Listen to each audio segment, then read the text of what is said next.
Find the perfect ride for you today with the New Year New Ride sales event at Guam Auto Spot. Get behind the wheel of the 2024 Outlander Sport starting at just $22,995 or only $156 per paycheck. Visit GuamAutospot.com or call 671-478-AUTO.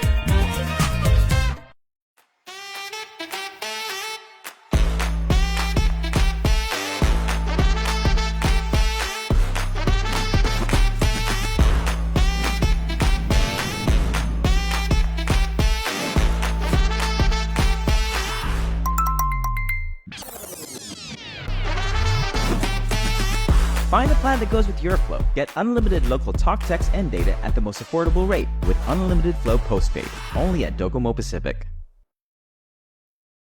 Try Wendy's deliciously indulgent mushroom bacon cheeseburger made with juicy beef, crispy applewood smoked bacon, savory roasted mushrooms, Munster cheese, and a creamy garlic spread, all in a soft toasted bun. Make it a combo and try it in a double or triple. Wendy's, good, done right. Beat the heat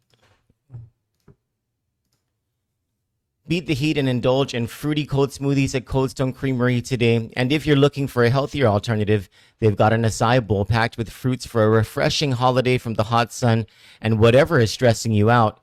Take the family, treat your friends, or hog it all to yourself. Cold Stone Creamery, the ultimate ice cream experience. Good Morning Show with Troy Torres is brought to you by 76 Circle K Guam.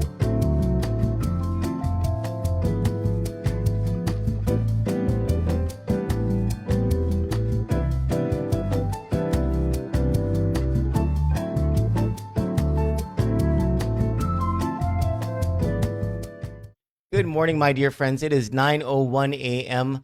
on Thursday, oh my goodness, January 23, 2025. I'm Troy Torres with my cup of coffee and my coffee cup from Circle K 76. They've just relaunched their rewards program, and it's bigger and better than ever. I'll have more details for you about that in later today and throughout the coming days and months. Exciting stuff, and everything gets exciting when I drink coffee because we get to gibber and jabber about stuff, right? Important stuff most of the time.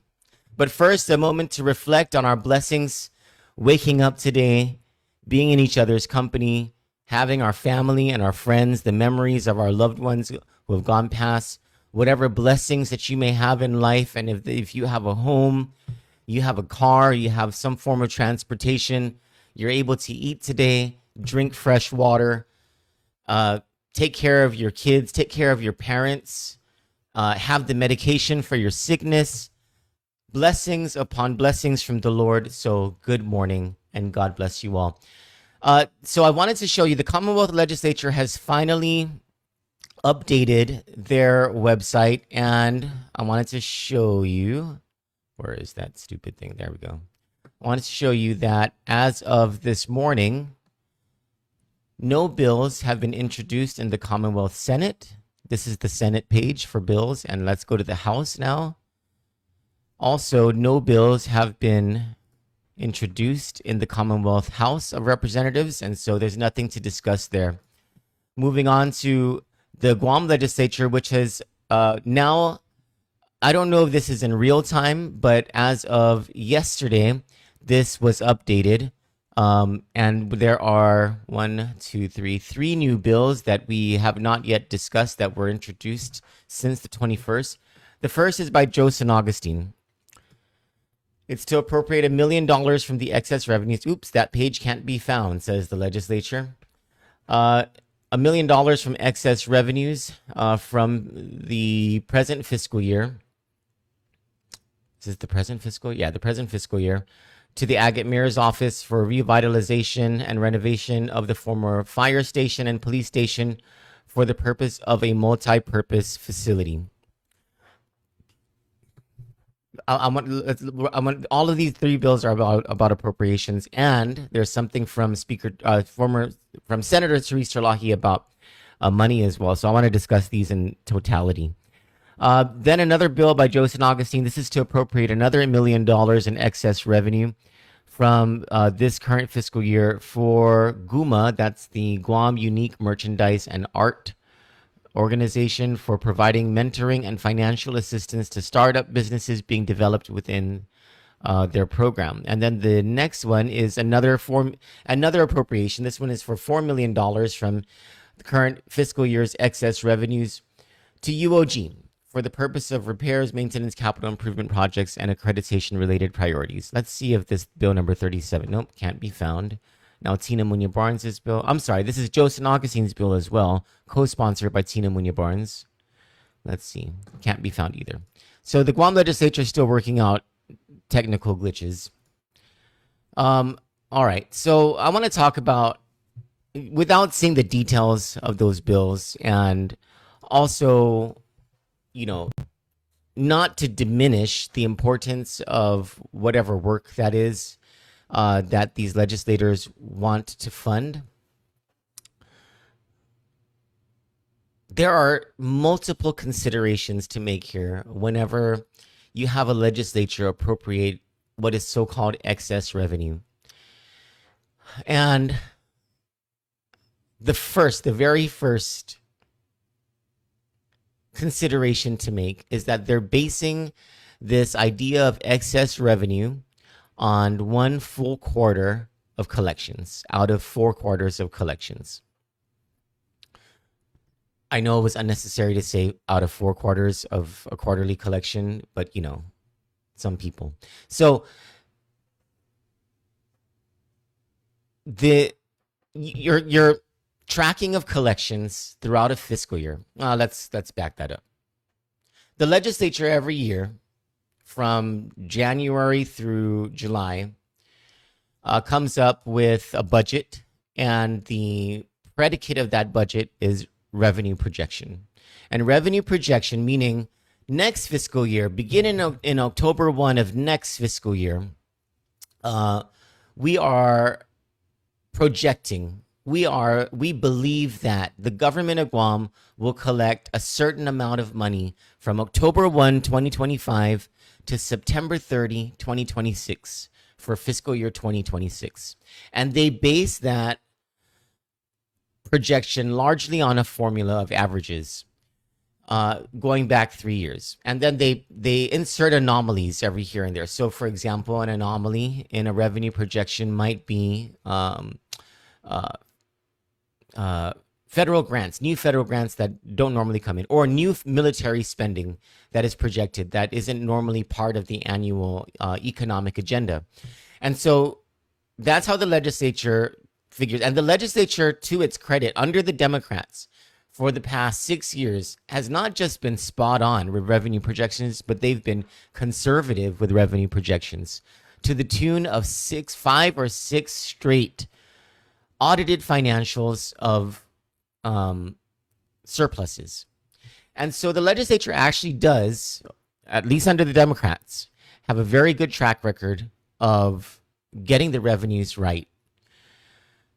And so the fact that it's a Democrat that is and the one who was responsible for the Democrat budgets that led to the surplus, Joe San Augustine, who is making these appropriations, or is believing that these appropriations will be backed by actual revenue collections. I mean, there is a degree of credibility to that, because based on who the author of these bills are.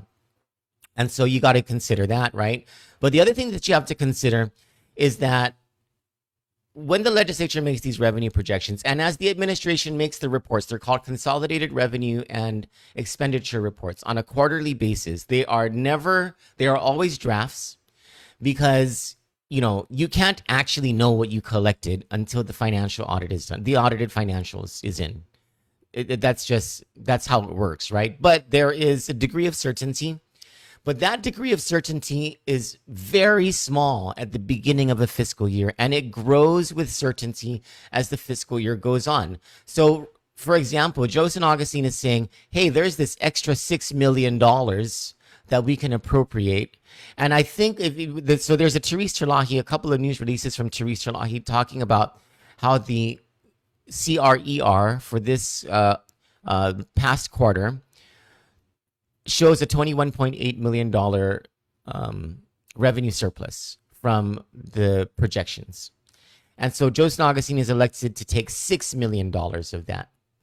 And so he's saying we need this $6 million so we can appropriate it here and there. Now, I don't know what GUMA does. I don't know how important of a priority that is. I'm unsure. What was that other $1 million for? I don't know what sort of priority it is for Agate to have a multi-purpose facility. When you consider all of the other priorities and all of the other failures of the government of Guam, I have to imagine it is not as much of a priority as many other things, like, streetlights, potholes, signs, not to mention public education, public health, access to obstetricians, oncologists. You name it, right? There's a whole bunch of things that the government of Guam can do much better at. And then there's this bill for $4 million to UOG. I am a perennial critic of UOG and how it escapes scrutiny every single year. It has escaped scrutiny every single year under the Democrats. Amanda Shelton did diddly squat to hold UOG accountable for so many failures and misconduct. So I always have a problem whenever I see the legislature appropriating money to UOG, even when that money that's being appropriated is to stave off tuition hikes. And it's not because I don't believe in making things more affordable for students. In fact, we left it up. If I were the governor of Guam, there'd be free tuition at UOG. But what I do believe is that UOG is this endless pit of appetite for money. It is never held to account for its use of money. It does all these things that fly in the face of financial accountability. And here we are going to appropriate $4 million in excess revenues that we're not even sure is going to pan out, so that UOG can have repairs, maintenance, capital improvement projects, and accreditation related priorities. Why wasn't that stuff in UOG's budget? Why isn't UOG cutting its fat? Because it's significant. UOG is obese with finances, so that it can afford these things. I have so many questions about this one bill, and I'm completely critical of it. As for the other two, I would prefer to see those appropriations much lighter on the appropriation side anyway. It's sort of like almost a drop in the bucket, considering this is a $1.6 billion government, but still $1 million each is kind of a big amount of money, and it can go to other things that might be a priority. We'll see how the legislature handles those. But what I really wanted to talk about today was Senator Therese Terlahi. Let me reopen that tab that I have. So she came out with two news releases last night, and I read them this morning, and I thought, now there is a senator after the hearts of the people. There is a senator who is politically savvy, who's got an amazing ability, at least in writing and also on floor speeches, to communicate effectively to the public. Here is a senator using her role as a minority member, where she used to be the Speaker of the legislature. She used to head the Land Committee, and I can't remember the other committee, the Health Committee and the Land Committee. But here she is now, a member of the minority, using issues and the power of communication to get the spotlight. So last year, when she was the Speaker, she was not a member of the majority coalition. And when I say coalition, I just mean that the majority of senators in the last legislature didn't like her. Actually, a majority of senators in the current legislature don't like her either, but that's neither here nor there because she's now in the minority. It doesn't matter. But she was the Speaker at the time, and she was a bit embattled because the majority of senators didn't agree with her on a bunch of stuff. So she was able, though, to convince senators during budget deliberations to insert provisions into the budget that would earmark future excess revenues in the FY 2025 budget on shortfalls in this year's budget. And among those shortfalls, and this is 16 hours ago, she sent out this news release. Shortfall addressed. Senator Terlahi secures funding for persons with disabilities. Actually, let me just put the thing over here so you can see it.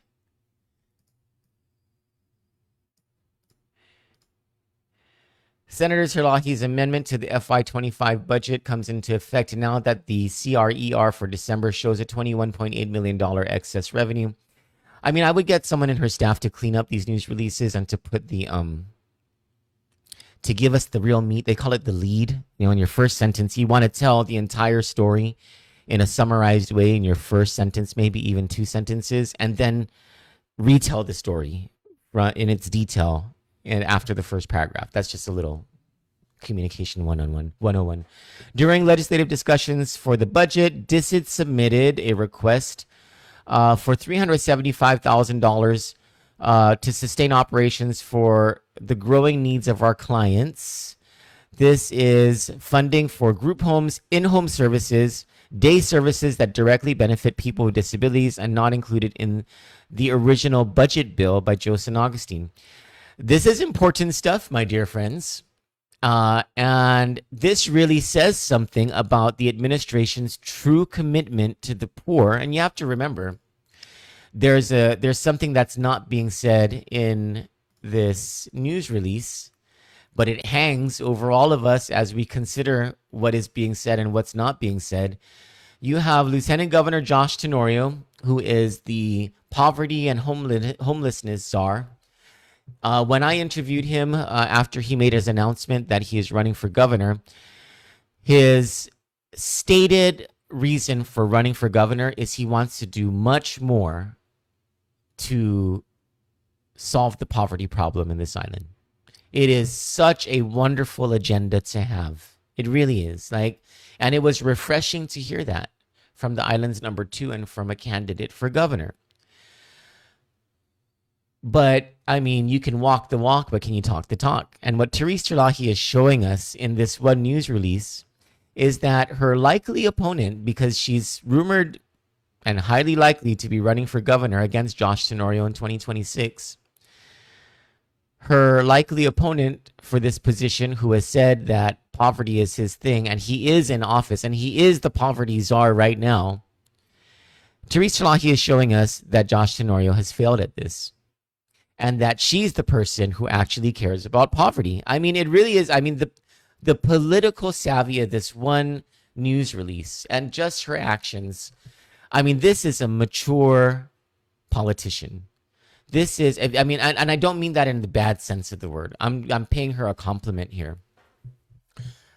And I also agree with her. Yeah, there are things about Senator Therese Terlahi I don't agree with. I don't agree with how she handled the legislature. I don't agree with the gridlock and the deadlock that she caused on so many issues that were so important, all for the sake of politics. But many things that she says and some of the things that she does, I really do, I share with the general public. And I see why she's so popular.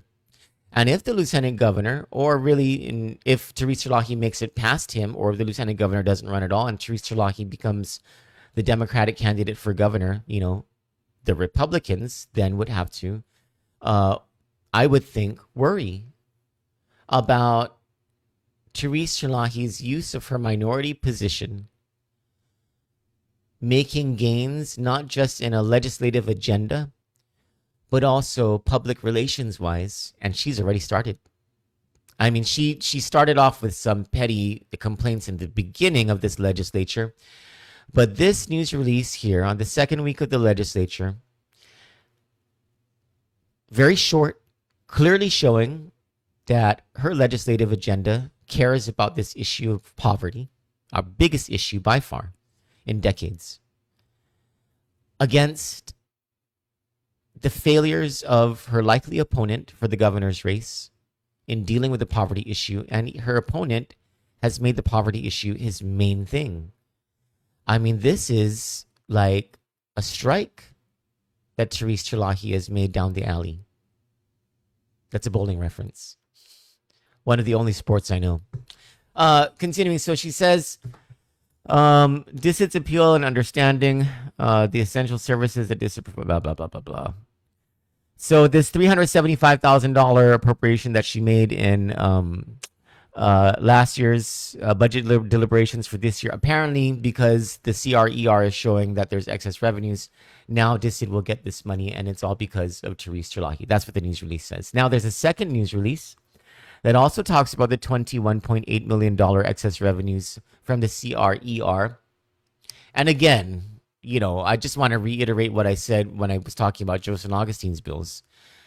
A revenue increase anticipation in the first quarter of a fiscal year should not be seen whatsoever as being accurate. But perhaps there's something to it, because this was a budget created by Democrats, created by Joseph Augustine. And Joseph Augustine, for 5 straight years or 6 straight years, was right on, not just on target, but shown to be conservative to the point of annual surplus every single year.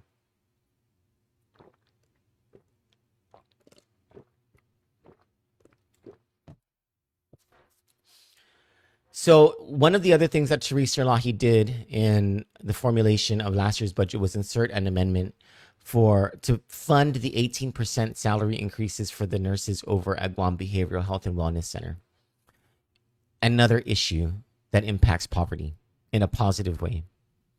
And apparently, according to Therese Terlahi, these rate increases or these salary increases were not budgeted by Guam Behavioral Health in last year's budget and in their budget submission. I don't know what that's about. That's kind of crazy. But so she had to include an amendment in this budget that says if there's excess revenues in FY25, those excess revenues will be earmarked to pay for this. And she sent out another news release celebrating this, titled, Senator Therese M. Terlahi secures funding for GBHWC nurse salary increases. If I could give a little suggestion to Senator Therese Terlahi's staff who write this stuff, I'd stop using the word senator.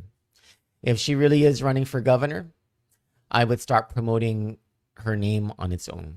Not only does it show some sort of, flexibility in office, like you want to show her to start to become more gubernatorial, detach the senator title. But it also shows the people that she's a woman of the people. Hi, I'm Therese versus, hi, this is Senator Terlahi. I mean, come on, and that would go for every senator, just drop the pretension.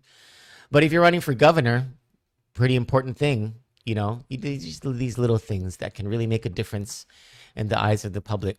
Good morning, John Savares, Dolores Borja, and Antilani Salas. Oh, thank you, Dolores. I really appreciate that. I wish I could provide you a legislative update for the Commonwealth Legislature, but as I was saying in the beginning of this, the Commonwealth Legislature finally upgraded or updated their website, but what's showing as of this morning is that no bills have been introduced in either the House or the Senate as of this morning. Vincent Lungred asks, is there anything about Simon Sanchez and FB Leon Orozco's? I don't have any update, but let me write that down. Stand by.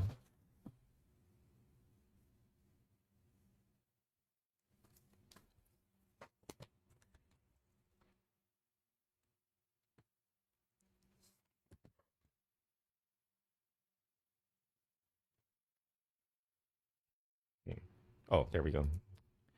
Ask for update on SSHS and FBLG star Vincent Lungred 12325. Yeah, that's all I had to say. I saw those Therese Terlahi news releases. I read them and I was like, huh. Well played, Senator Terlahi. Well played. I wonder how any of the other gubernatorial candidates are going to start to, or potential gubernatorial candidates, I wonder how they're going to start to act, behave, say things. I'll tell you what I'm seeing from Therese Terlahi, though. Straight out of Eddie Calvo's running for governor from the legislature as minority leader playbook. And it worked for Eddie Calvo. For Kandit News, I'm Troy Torres. You all have a wonderful morning. God bless you and have a beautiful day. I love you all.